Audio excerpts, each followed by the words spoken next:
Hello everybody, welcome back to my channel where skincare is all about progression over perfection because perfection doesn't exist. Hang on. We're seeing a lot of brands close down recently, and it's actually really sad. A lot of these iconic brands that we all grew up loving and using that just kind of fell off the wagon a little bit, whether it's because, people just weren't buying their products anymore.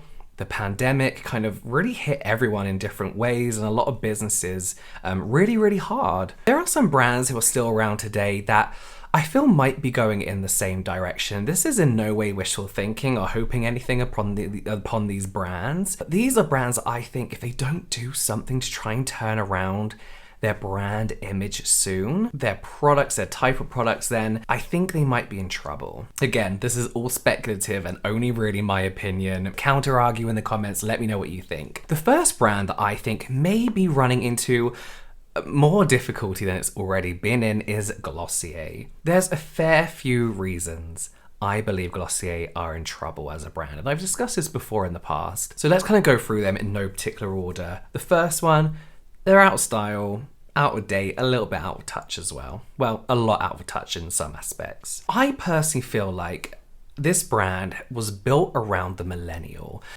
pink packaging, the very simple packaging, the bold Supreme-like font, the millennial pink was so popular, all very popular when it launched back in 2014. I find it so funny. I made a note here saying a few scientists have looked into why millennials love this pink so much, and they say it could represent a more innocent and happier childhood than the economic disaster millennials grew up in, being one of the first generations to really grow up in a world where recessions and terrorist attacks were part of their everyday lives. That's very deep. For me, it was a nice pink at the time.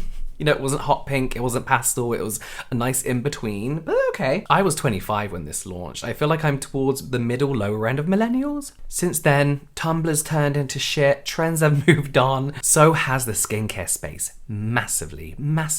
This brand that was so modern yet somehow timeless at the same time, because of its simple packaging and its style and its social media posts, now looks somewhat outdated and kind of not modern, but just oversimplified. And when you make your signature color a color that has been done to death, people get bored, and packaging is sometimes a very big deal for a lot of people. Branding. But they have kind of moved on from that, they have kind of moved on a little bit. But all in all, their brand image hasn't really changed. Their website hasn't changed. Their social media style post hasn't changed. Kind of, bar one particular thing. There was a time that you could not escape Glossier online on social media. People were buying Glossier just to post about it and put it on their Pinterest, their Instagram. Now I barely ever see it. And I'm not sure any skincare or makeup lovers could really say that many of their products are a staple in their routine. And I honestly think it's the last brand people recommend. If you want good skincare, oh, Glossier is good. No, because Glossier, when it comes to skincare, is kind of known as skincare for people who don't really need skincare. Do you know what I mean? Another point in that, going on from that, I feel like they alienate a lot of audiences. Again, I feel like they hit millennials and targeted millennials so well, worked great at the time, kind of now to their detriment. Gen Z especially, I feel like don't relate to this brand. And I don't know what you think, but when I look at this brand's skincare, I don't feel like the ingredients alienate anyone, but I also feel like the products aren't for me. Do you know what I mean? I feel like I would use them if I had good, really good skin all the time. In that sense, I also feel like they're not for anyone. They actually recently signed Olivia Rodrigo as a face of Glossier, possibly to reach a younger audience and try and rebrand. And the adverts for this are a little less high-end, a little more rough around the edges. Maybe because sales were declining and they were trying to reach a younger audience. And I'm not sure how well that did. I mean, I've seen one or two campaigns shot with Olivia Rodrigo, and then nothing since then. It's just kind of carried on as normal. The third point is bad press, and they got a lot of it recently, and deservedly so. On January 26th, 2022, Glossier fired 80 corporate employees, mainly from their tech team. And then loads of anti-Glossier content appeared online. People pointed out their terrible shade range, their subpar products. The lack of newness was also an issue. Glossier were also hit with racism in the workplace accusations in 2020. Ex-Glossier retail workers came forward via an anonymous Instagram account called Out of the Gloss, stating that people of color's concerns were never taken seriously. And these are serious concerns. They tried raising so many of these issues with management who did absolutely nothing. The racism that they faced, but is not limited to, racist customers being allowed to return to the shop. Oh, sorry, this was in their standalone brick and mortar shop. Teenagers using their products to do blackface, racist staff confusing non-white people's names. There's so much more. I recommend you take a look at the Instagram, which I'll link down below. An apology of sorts was made, along with a plan of action, posted by the founder Emily Weiss, what Glossier were going to do to help prevent this in the future. But since December 2020, there have been no updates from either side, so I don't know what's going on there. But a lot of people, that obviously led to people wanting to boycott the brand. People do not want to be the Glossier girl anymore. We don't want the whole white blonde girl eating avocado toast outside of a restaurant in LA, having brunch. She loves brunch. Skincare has gone way further. It's, expanded massively. It's changed so much, even within the last year. And I feel like Glossier are going to struggle to catch up. The only thing people want to do with Glossier right now is boycott it. New CEO, Kyle Leah? I'm so bad with names. She says she'll be taking Glossier back to its roots, which in my opinion is weird because I don't think it's ever grown from its roots. I think it's still with its roots. Okay, I think this might be a little bit controversial because it's still early days, but Ariana Grande's Rem Beauty. Now, listen, I bullet pointed this script outline before the launch of the concealer, which I will say I think may be saving them, but we'll come to that in a bit. This is a brand that people seem to dislike before it even launched. Of course, people hate celebrity launches. Everyone hates them. It's just bad timing, every celebrity is launching a brand. But people also hated that had ties to Morphe, a brand people are beginning to like less and less. People thought, Morphe is going to be the exact same formulas. I get the theme, this like 60s retro space kind of thing. Packaging ended up being quite cheapy apparently. But with the success of Ariana Grande's fragrance, a lot of people were kind of hopeful. However, this launch came with okay-ish reviews. I'll be honest, mainly negative from the big players, the big reviewers. Okay-ish. Like fine, But the general consensus is that a lot of the products were hard to use. They didn't have the color payoff. They barely worked. And that the packaging felt very, very cheap. Then there was the video of Ariana Grande trying her own products, being surprised at how it looked. And that raised a lot of questions in the sense that people were like, why doesn't she know what her products look like? Why does she not know how this product looks on her skin? Like, surely she's involved enough to know what her products are. Now, Reddit isn't exactly my go-to place for factual articles, but I was sent this Reddit post by someone who must have thought I was Robert, because it's makeup related, but someone basically questioning the brand's success. And as I mentioned, this is all purely speculative, and just because it's on Reddit it doesn't mean it's true. But this post basically said, a friend of mine used to work for the brand, and while the initial sales were good, they dropped off immediately and they got a lot of returns, citing quality issues. Ariana's heart isn't in the products or the brand the same way Selena or Rihanna's are, and that shows. I think the brand is going to slowly and quietly close its doors after phase 4, and Ari will stick with her perfume, movies and music. Sorry, there's a fly. And after reading that, I was like, yeah, you don't see half as much buzz surrounding Rem Beauty launches and products as you do Fenty Skin, Rare Beauty, and obviously people are comparing these because they are singers who have launched skincare lines. Nothing in comparison. Rare Beauty launches are huge. Fenty Skin beauty launches are even massiver. Huger, bigger, this fucking fly. And digging through a few more comments throughout different posts and articles about this, even her fans were a little bit like, is this really the right direction to go in? She's world famous for her ponytail. Why not go into hair care? Her fragrance is one of the top selling fragrances. So why doesn't she expand on her fragrance business? Makeup just didn't seem to make sense for a lot of people. Now, as I mentioned, this video was written up months ago, and this was before the launch of the Sweetener concealers, launching with 60 shades, which is what people want and expect from makeup brands nowadays when launching complexion products. So this obviously garnered all the right attention. And the reviews so far have been mixed, but more on the good side. I think most people love it more than they do hate it, but people being mostly impressed with the colour matches. They have so many options. It sounds kind of like the Glossier Stretch Concealer, but not as hydrating as that. But it does seem to have drummed up a lot more interest in the brand. I don't think it's fair to say that the brand is not doing well. It's still early days, but I would take a wild guess and say it's not doing as well as they hoped it had. The interest just isn't there, and I think it's going to fall off the radar pretty quick. It's going to be selling in Ulta, so that might get sales back up again, but it's just, where is it? Where is it? Like, well, the only thing I see about it is on Trend Mood, and then I never see anyone talk about it ever again. I don't know, I might be a little harsh, let me know. Glam Glow.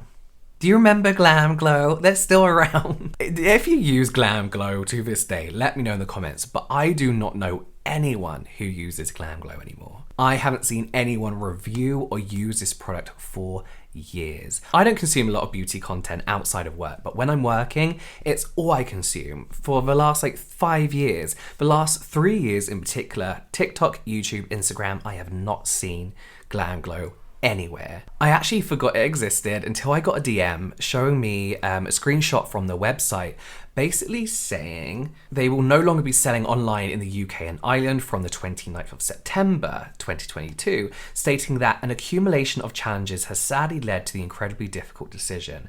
Before I start slagging this brand off, right, I understand that people have different tastes and a lot of people love this brand, and that's absolutely fine. A lot of people love their products.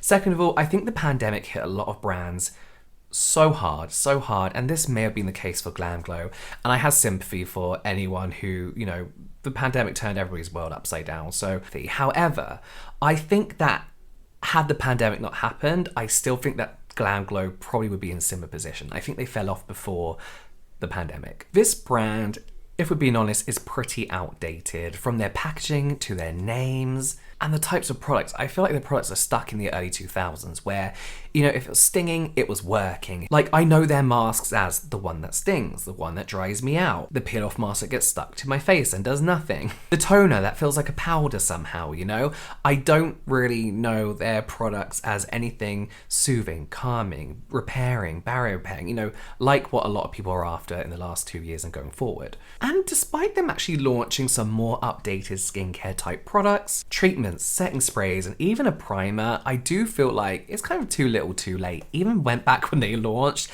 everyone kind of wasn't really paying attention to Glam Glow. I tried to find a review for the primer because it's grey, and I thought, that's interesting, on YouTube. And there were only 4 reviews that I could find from a year ago. 4 reviews in 1 year. That's not good. That is not good. Not that YouTube reviews are the be all and end all, but nowadays, having a product that people are talking about absolutely helps with sales. It's how people find out about skincare, cosmetics, makeup. Now, being glam used to be a whole thing. Glamorous fashion, Hollywood, celebrity skin. And that's kind of what their whole brand is kind of centered around. And, be camera ready in 10 minutes. This mask can get rid of your pores in 10 minutes. The Hollywood power, celeb life, is all very out. Like, people don't give a shit about celebrities anymore. Like, no one cares. No one wants to know the secrets of a celebrity beauty routine. Do people still use the term glam, full glam? I think they do. But people aren't like, I want a glamorous life. I don't know if I've just been pedantic now, but it feels really outdated. Skincare nowadays is about nurturing what you have. It's not about getting perfect skin. It's about improving it slowly whilst being happy with what you have and nurturing and nourishing and caring for.